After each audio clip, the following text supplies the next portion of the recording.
Inna lillahi wa inna ilayhi raji'un. Monsieur le Président de la République, Messieurs les membres du gouvernement,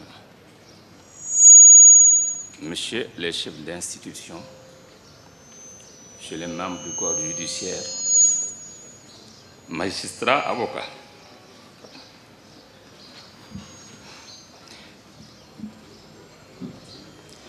administrateurs, greffiers, notaires et huissiers, Messieurs les chefs religieux et coutumiers. Nous allons mener le cercueil d'abord. Comment? Ah, le cercueil.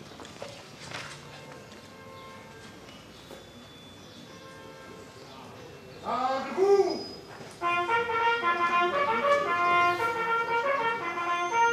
Présentez! Ah!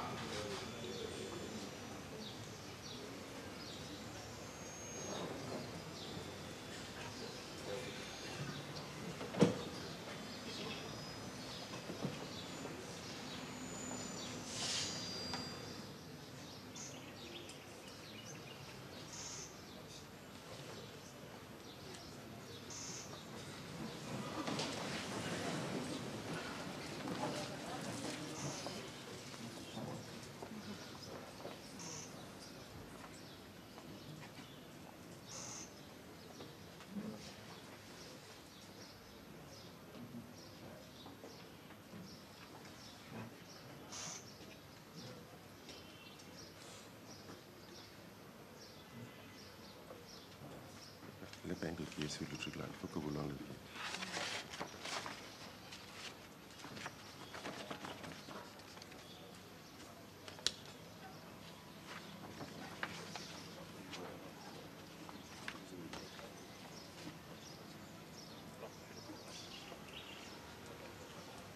Monsieur le Président, je vais vous annoncer. Attendez, je vais annoncer.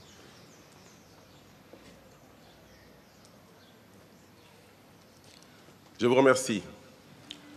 À présent, donc, l'oraison funèbre qui sera prononcée par M. Cheikh Ahmed Tidiane Coulibaly. Merci.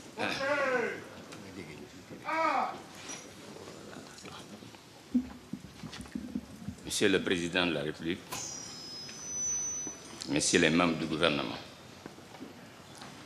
Messieurs les chefs d'institution, Messieurs les membres du corps judiciaire, magistrats, avocats, administrateurs de greffe, greffiers, notaires et huissiers, Messieurs les chefs religieux et dignitaires coutumiers, des épouses, enfants et amis de président Mamadou Badio Camara. Kullu nafsin sa'iqatil maut. Toute âme goûtera à la mort. Pourtant, malgré cette vérité d'évidence que nous enseigne le maître des mondes, certains départs laissent des empreintes profondes dans le cœur des hommes, tant la personne disparue aura marqué son époque et sa société. Le décès de M. Mamadou Badio Camara, président du Conseil constitutionnel, et de cela. Aussi, en cette journée de prière empreinte de tristesse et de recueillement, nous voilà réunis pour lui adresser un suprême adieu. Il nous laisse orphelins d'un intellectuel rigoureux et méthodique, d'un serviteur exemplaire de l'état de droit, d'un homme de principe, mais surtout d'un magistrat compétent et d'une exquise courtoisie. Son riche parcours professionnel lui a permis, loin de sa ville natale Pikine, de parcourir les territoires les plus reculés du pays pour s'imprégner des réalités socio-culturelles de ce qu'il était appelé à servir à travers ses décisions. Ce parcours lui a également permis de connaître la réalité de toute les fonctions qu'un magistrat est appelé à occuper, ce qui le prédisposait naturellement à assumer avec succès les hautes fonctions qui ont couronné sa riche carrière. Mamadou Badio Camara a, en effet, occupé tour à tour les fonctions de juge suppléant à la Cour d'appel de Dakar à compter du 26 juin 1980, de substitut du procureur de la République près le tribunal de première instance de Dakar le 27 juillet 1977 et près le tribunal de Diourbel le 24 juillet 1979.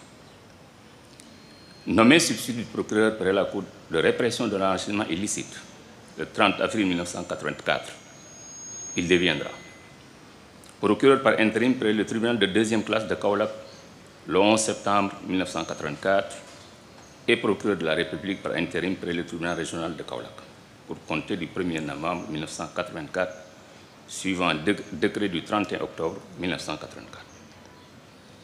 Il accède à l'emploi du substitut de procureur de la République près le tribunal de première instance de Saint-Louis avec maintien à son poste d'affectation suivant le décret du 17 août 1988 et occupera par la suite la fonction de procureur de la République par intérim près le tribunal régional de première classe de Ziguinchor le 17 août 1989.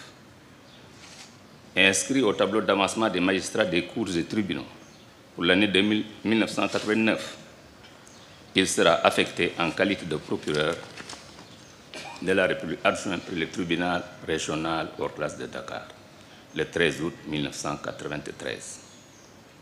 Il accéda à la catégorie de magistrat hors hiérarchie en qualité d'avocat général avant 5 ans, groupe A1, indice 836 près la Cour d'appel de Dakar, avec maintien à son poste d'affectation le 24 octobre 1994, avant d'être nommé conseiller délégué à la Cour de cassation pour compter du 24 octobre 1998. Accédant ainsi à la haute hiérarchie judiciaire, il occupera successivement les fonctions prestigieuses de secrétaire général de la Cour de cassation, de procureur général près la Cour, avant de procureur général près la Cour d'appel de Saint-Louis, avec maintien à son poste d'affectation, de président de chambre à la Cour suprême, de secrétaire général de la Cour suprême, procureur général près la Cour et premier président de la Cour. Reclassé en qualité de magistrat échelon unique groupe C1 indice 1097 pour compter du 2 mars 2020, il est admis à faire valoir ses droits à une pension de retraite pour compter du 2 mars 2020.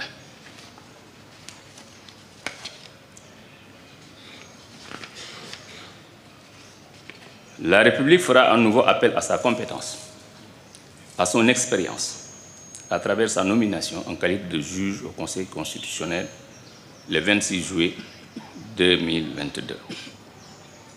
Nommé président du Conseil le 1er septembre 2022, il a su à ce poste avec discrétion, élégance, courtoisie, délicatesse et loyauté et fermeté, veiller à la sauvegarde de notre démocratie, défendre la Constitution, garantir le bon fonctionnement de nos processus républicains, son leadership intelligent, notamment en matière de gestion des ressources humaines, est fondé sur un profond humanisme. Toujours soucieux du bien-être de ses collaborateurs, à tous les échelons, il parvenait à maintenir une atmosphère conviviale et positive dans les juridictions de tous les niveaux qu'il a eu le privilège de diriger. C'est qu'au-delà des magistrats d'exception, il y avait l'homme de culture, humble malgré ses hautes charges, et les succès éclatants qui ont salonné sa brillante carrière, attentif aux autres, profondément humain dans son rapport au monde.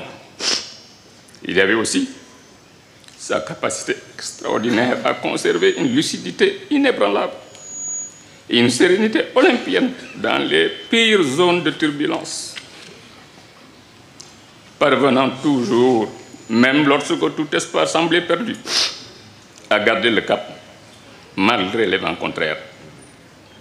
Les nombreux messages et témoignages reçus des juridictions constitutionnelles et des associations internationales de cours constitutionnels du monde entier témoignent de la dimension de l'homme qui, bien au-delà de nos frontières, incarne la force du droit comme rempart de nos démocraties.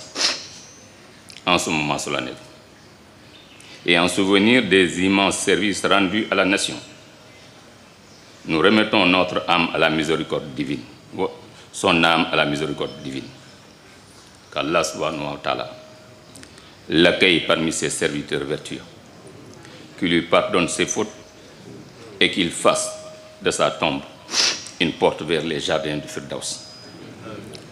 Nous présentons nos sincères condoléances à sa famille, à ses amis, à la compagnie judiciaire et à toute la nation. Puisse Allah nous accorder la patience et consolation. Monsieur le Président et chers amis, repose en paix éternellement dans la béatitude. Que ton souvenir continue d'inspirer ceux qui ont la noble tâche de bâtir une république de droit et de justice. Merci.